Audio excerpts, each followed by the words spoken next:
नहमदुहु व नुसल्ली अला रसूलिहिल करीम। अम्मा बअद फ़अऊज़ु बिल्लाहि मिनश शैतानिर रजीम। बिस्मिल्लाहिर रहमानिर रहीम। अत्तलाक़ु मर्रतानि फ़इम्साकुम बिमअरूफ़िन औ तस्रीहुम बिइहसान वला यहिल्लु लकुम अन तअख़ुज़ू मिम्मा आतयतमूहुन्न शैअन इल्ला अन यख़ाफ़ा अल्ला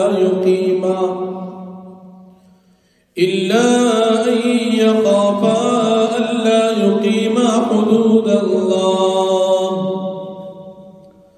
फ़इन ख़िफ़्तुम अल्ला युक़ीमा हुदूदल्लाह फ़ला जुनाह अलैहिमा फ़ीमा इफ़्तदत बिही। तिल्क हुदूदुल्लाह फ़ला तअतदूहा वमन यतअद्द हुदूदल्लाह फ़उलाइक हुमुज़ ज़ालिमून। सदक़ल्लाहुल अज़ीम। सूरह बकरा वेमा पारा 229 नंबर आयत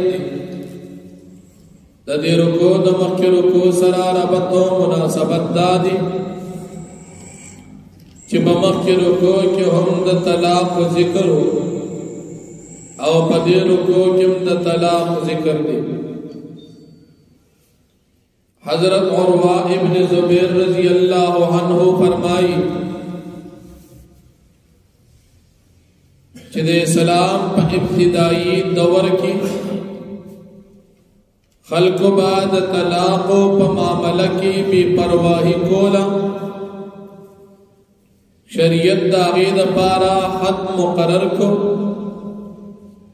और शरीयत दागीद हद पारा दा आयत करीमा नाजिल को। द तलाक़ मुताल्लिक़ पर ताज़ता मुख्तसर तक़सीम शेव यो तलाक़ अहसन दी, बेब तलाक़ हसन दी और द्रेम तलाक़ बिदई दी, या यो तलाक़ रजई दी, द्वेम तलाक़ बायन दी और द्रेम तलाक़ मुग़ल्लज़ दी। शरीयत इंसान ता द निकाह बारकी द तरीक़े खोदलो और दागीन बाद द निकाह द खत्मवलो हम तरीक़ा खोदलेना। निकाह द आमो दुनियावी मामलात पशान यो मुआमला नदा लक अग़िस्दल खरसवल बल्कि निकाह मुस्तक़िल इबादत ती द पैगम्बरान तरीक़ा दा। बेम शरीयत द निकाह मुताल्लिक़ महल हम मुतअय्यन क च निकाह बचा सर कीगी और द चा सर बन कीगी। द्रेम निकाह द पारा शरीयत शर्तुन हम मुकर्रर करल च निकाह कल कीगी नु पदी दौरान के गवाहान मौजूद भी क गवाहान नवी नु निकाह बन कीगी। और सलोरम द निकाह द पारा शरीयत द ताबीद और द इस्तिमरार द हमेशा वाली हम हद मुकर्रर को कब निकाह की द हमेशा वाली नियत नवी नुदा निकाह हम न कीगी। पर दुनियावी मामलात की अजर सवाब नवी आम तौर अगा मुबाह हुई। पर दुनियावी मामलात की शरीयत द गवाहे शर्त न लगई पर निकाह की शर्त लगई। द्रेम पर दुनियावी मामलात की द ताबीद मसला नवी और पर निकाह की द ताबीद द हमेशा वाली मसला दा। सलोरम दुनियावी मामलात फौरन खत्मेगी पर खत्मे दो सरा और निकाह खत्मेगी न फौरन खत्मे दो सरा। ज़के चिकल सड़े खपल खज़ तलाक वर्की न फौरन दा खज़ न जुदा कीगी बल्कि दा बइद्दत तेरे कागा तलाक़ रजई भी क तलाक़ बायन भी और क तलाक़ मुग़ल्लज़ भी न फौरन दा ज़नाना पर चा सर निकाह न चिकोली। और आम पर दुनियावी मामलात की यो सड़ी किताब अखली वे गस्तो साथ पसे डायरेक्ट वापस कोलिम शिनालम पैसे वापस रखा ऐसा खत्म په عبادت کې او په دنیوي معاملات کې فرق وي. دا نکاح مستقل عبادت دی. د نکاح په باره کې شریعت الله پاک فرمایي چې تاسو کدا نکاح ختمول غواړئ او تاسو مجبوری وي طلاق ورکړئ. خدا سے طلاق ورکړئ چې تاسو ته پکې د سوچ موقع ملو شي چې هغه طلاق رجعي دی. طلاق رجعي الطلاق مرتان. تفسیر جلالین لکھی الطلاق الذي يراجع بعده هغه طلاق چې خاوند خپل ښځې ته بیا رجوع کوي نو مرتان اسنتان دودي بیل یو پیر طلاق ورکو خو سوچ دی که بیا گزاره نه کېده بیا دې ورکي بیا دې ښه سوچ پیو کی او که بیا گزاره نه کېده بیا دې درېیم ورکي نکاح بیا مکمل ختم شي او یا دې یو ورکي سوچ دې کوي اخر چې عدت به تیر شي نکاح بیا ختم شي خو دلته سوچ مکمل او شوا سبا د پاره افسوس او خفګان نه کوي. اوس که سړی طلاق رجعي ورکي یو بیا بل ورک بیم دو طلاق رجعي وشو دی خاوند تا د دې ښځې ته د رجوع حق شته چې دی ورته رجوع وکړي قولا یا فعلا. چې رجوع کولی شي او د ده زړه کېږي چې یاره بس اوس مې سوچ وکړو او طلاق نه ورکوم باقي ښځه ساتم شریعت دوی ته اجازت شته دا ښځه دې وساتي. یو طلاق ورکړی دی یا دو ورکړی دی او کنه دی وی چې یاره بس نیر ساتم بس پرېږدي دی عدت به تیر شي په خپله به آزاد شي. دا خو د طلاق رجعي صورتونه. اوس کې یو زنانه داسې وي چې د خپل خاوند سره خلع کول غواړي. خلع دې ته وایي چې خاوند دې ښځې ته وایي ته ماله دومره مال ښځه خاوند ته وایي ته ماله طلاق راکړه زه به تاله دومره مال درکم ما پرېږدم. ښځه ورته وایي مثال تا ماله مهر راکړی دی هغه مهر به واپس درکم خو ما د خپلې نکاح نه خلاصه دا خلع ده. او یا یو زنانه د مسلمانانو د قاضي او د جج مخې ته د خاوند د طلاق مطالبه وکړي او قاضي د مسلمانانو عدالت د خاوند توي د ښځې له طلاق ورکا او دا به تا ته خپل مهر پرېږدي دا خلع ده. که مثال خاوند دې نه ورکوي او د شریعت په لحاظ سره مجبوري وي نو بیا د مسلمانانو قاضي ته اختیار شته چې دا ښځه د خاوند نه جدا کړي. اوس خو د خلع د جواز دپاره څو شرطونه دي. اول دا چې خاوند مثال پاگل شو ښځه خو سره جرم نشي تېرولی د مسلمانانو بادشاه ته وایي چې صاحب ما د خاوند نه خلاصه کړه مهر به ورته پرېږدم نو د مسلمانانو قاضي دا ښځه د خاوند د پاگل کېدو په صورت کې د خاوند نه جدا کولی شي. او دویم سړی خپلې ښځې ته نفقه نشي برابرولی نو دا ښځه ته مطالبه وکړي چې ساتلې مې نه شي نو ما پرېږده په دې صورت کې مطالبه د خلع ټیک ده. او دریم دا سړی روک شو او داسې روک شو چې هېڅ درکې نه معلومېږي چې سړی څه شو نو په داسې صورت کې ښځې ته اجازت شته چې د قاضي د مسلمانانو نه مطالبه وکړي چې زما خاوند نشته او ما د سابقه خاوند نه خلاصه کړي نو د خلع اجازت شته. څلورم سړی بیمار شو داسې بیمار شو چې د خپلې ښځې حق نشي ادا کولی او ښځه ته د خلع مطالبه کوي نو په دې صورت کې خلع مطالبه دا ښځه کولی شي. دا څلور صورتونه د خلع د جواز دي. صحابه کرامو کې صحابي حضرت ثابت ابن قیس رضی الله عنه د دې بیبي جمیله نبی کریم صلی الله علیه وسلم ته شکایت وکړه چې زه د خپل خاوند سره خلع کول غواړم اساسي مو سره جرم تیری وخت مې نه دی. نبی کریم صلی الله علیه وسلم ته فرمایل چې تعالی په مہر کې دی خاوند کومه باغچه درکړل هغه باغچه ولا ورکه واپس کې وی بالکل باغچه واپس کو هغه باغچه واپس کړه او د صحابي د خپل بیبیلا طلاق ورکو. دا په اسلام کې اولنې خلع و. د دین وړاندې خلع په اسلام کې نه وشوي. لکه مثال ضرورت دی خځه خاوند جون نه تیریږي او خاوند نه مطالبه خځه د خلع کوي، لکه چې جون دې نه تیریږي خلع کول شي شرعا صحیح ده. اوس په خلع کې به د خاوند ساخلی څونه مال باخلي، نو مہر اغستی شي د مہر نه بزیات نه اخلي. لکه مثال خاون ولا کالی ورکړي دی وته چې دونه پیسې بم راکې او کالی بم راکې د زیادت مطالبه نشي کوي، او که اخلي زیات نه زیات د خپل مہر چې کوم ورکړي دا دی وا زیاتې بنکړي. دا خلع ده. یو طلاق بالمال چې خدای ته مطالبه کوي چې ما پرېږده خاون ته دومره پیسې را لراکه تعالی طلاق درکړه، خزه ولا پیسې ورکی او خاون ولا طلاق ورکی، دي ته طلاق بالمال. دا هم صحیح دي. خزه د نکاح آزاد شي مال ورکی، خاون طلاق ولا ورکی، دا طلاق بالمال. دو طلاق وشو، یو طلاق وشو طلاق رجعي، دیم طلاق وشو طلاق رجعي. خاون ته اجازت د رجوع شتا،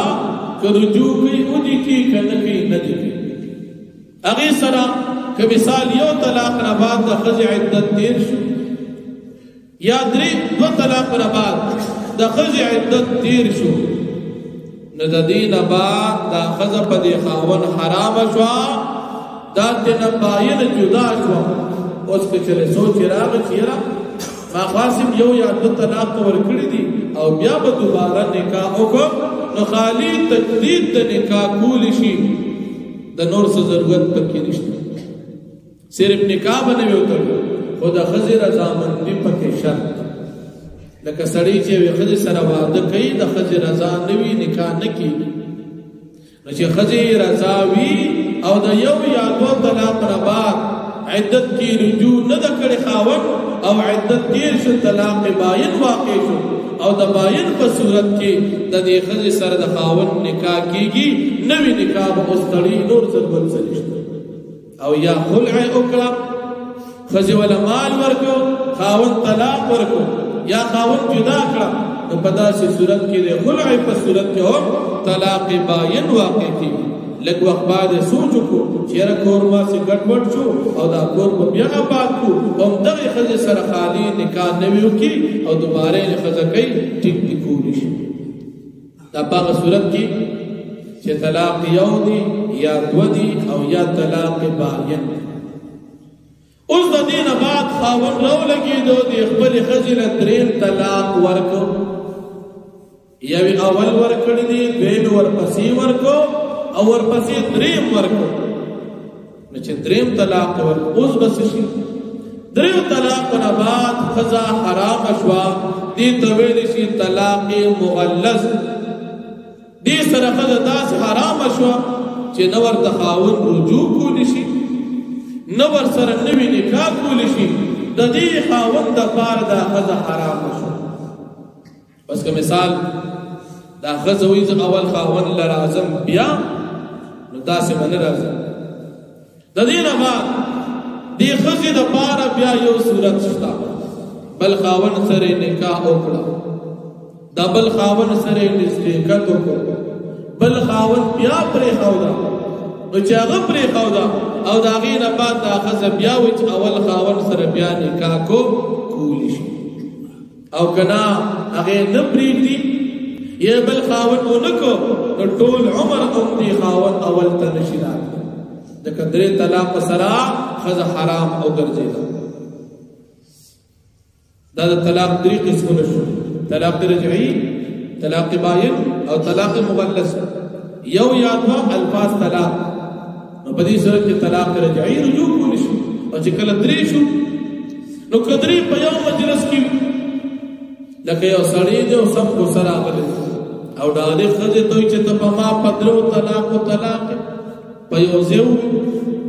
او یو تی ته په ما باندې طلاق ته طلاق ته طلاق درې پیری اووي نو که جدا جدا یې اووي که په یو ځای یې اووي که په یو ورځ یې اووي که په جدا جدا ورځو کې اووي چې څنګه اووي خو چې درې دي باس په دې سره ښځه د ټول عمر دپاره په دې خاوند حرام شو اوس به څه کوي اوس به عدت تیر کي او باز د خاوند سره تعلق بالکلیه ختم شو البته یو زنانه د چې خاوند سره نوي واده وکړو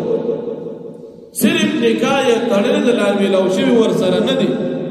او سړی په جذباتو کې راغی ملاوېدو نه وړاندې طلاق ورکړي نو په دې صورت کې د طلاق د الفاظو دوه صورت دي که سړی په یو ځای وي چې ته په ما په درو طلاق نو مسله د وختي په شان ده چې ټول عمر دې خاوند له بیا نشي راتلی تر کومې چې بل خاوند نه کړ او که نه دې سړی دې ښځې ته په جدا جدا الفاظو ګوره واده وکړه میلاو شوی نه دي او دې ورته وایي ته په ما باندې طلاق ته په ما طلاق او ته په ما طلاق ملاو شوی لا نه دي او الفاظ جدا جدا وي نو په الفاظ جدا جدا ویلو کې اول ځل سره دا زنانا حرام شوه په طلاق باین سره اوس که مثال دا سړی وي چې زما خو سوچ اوس راغی نو چې طلاق باین سره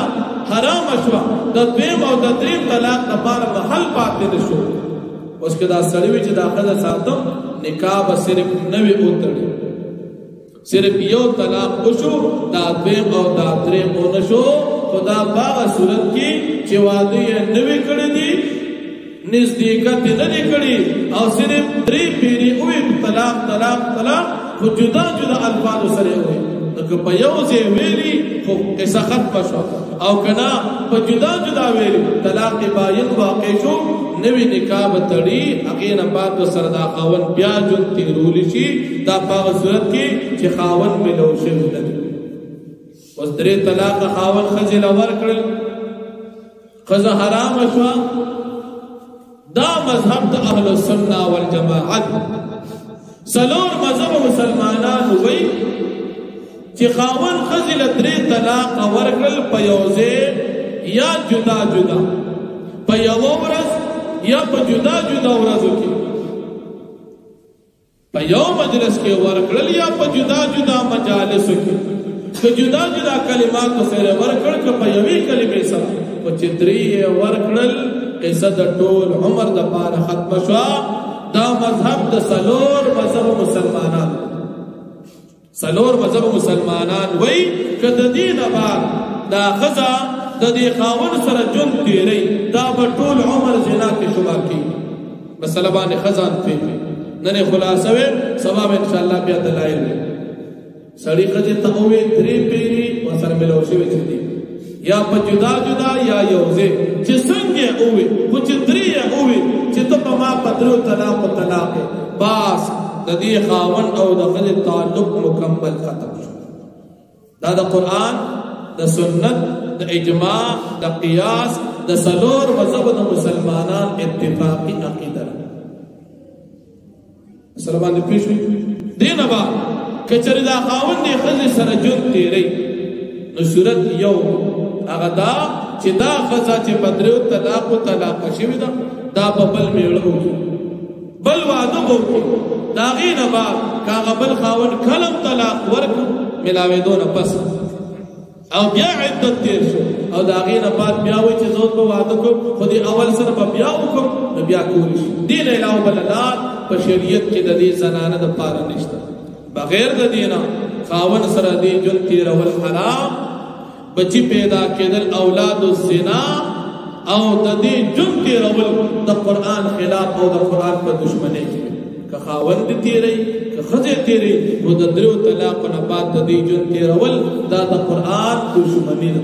د سنت دشمني ده دا طریقه د اسلام نه ده دا مذهب د څلور مذهب د مسلمانانو دي سبا به انشاءالله د دې دلایل وي او چې کوم خلک وي چې درې طلاقه یو دي د هغې مسله او د هغې سره به انشاءالله تفصیل سبا ووایو نو الله جل شانه فرمایي الطلاق مرتان هغه طلاقونه چې د هغې نه بعد خاوند رجوع کوي هغه دوه پیرې دي فامساکم بمعروف پس لازم دی پتا سباندی بندول دی بی بمعروف د شریعت مطابق رجوعتو کیو یا دو طلاق چشی او تصریحم باحسان یا پر خودل دی دی باحسان بخی طریقے سرا رجوعتن کیو یا دو طلاق شی بس پرې کیدا ولا يحل لكم او ندی جائز تاسو د پارا ان تاخذوا دا چتا سواغلی مما دا مہر آتیتموهن چتا سور کړي دی خپل بی بیان تا شیئن سشی الا یخافا مگر دا چې دا خد خاون دوار یریږي الله یقیم حدود الله چې دا دوار وقایم نکی حدود دا الله پاک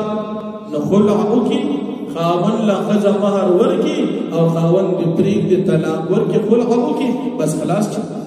فإن خفتم پس کہ چرتا سیاری گئی اللہ یقیم حدود اللہ چدا خدا خاون بدوالا قائم نکی حدود دا اللہ پاک فلا جناح علیہما پس رشتیج گناہ پدے خدا خاون باندی فیما پاغ مال کی افتدت بھی چدا خدا فیدیو ورکی پاغی سرا مال ورکی او زانتی نخلاص کر تلک حدود اللہ دا حدود دا اللہ پاک فلا تعتدوها فاستاسو تجاوز مکی دی حدودنا ومن یتعد حدود اللہ اور آسو چاہ تجاوز کی دا حدود دا اللہ پاکنا فاولائک هم الظالمون فزا کسان چرم دی ظالمان دی فإن طلقها پس کچر دی خاون دی خزل دریم طلاق ورکو فلا تحل له پس ند جائز دی خاون د پاردا زنانا من بعدو پس د دریم طلاقنا حتی تنکح زوجا غیرا تردی پوری چی دا نکاو کیو نزدیکتو کی دبل خاون سرا فإن طلقها پس کرجر طلاق ورک دی دیم خاون پس د نزدیکتنا فلا جناح علیہما پس اس بنا رشتہ پدی خد خاون اول باندی ان یتراجعا چدی نکاحو کی دوبارہ ان ظن ان یقیما حدود اللہ کچر دی یقین گمان میں چدی بقائم کی پس دی دویم نکاح حدود دا اللہ پاک و تلک حدود اللہ او دا حدود دا اللہ پاک دی یبینها لقوم یعلمون اللہ پاک دا بیان قوم تجغب فیگی واخد دعوانا الحمدللہ رب العالمین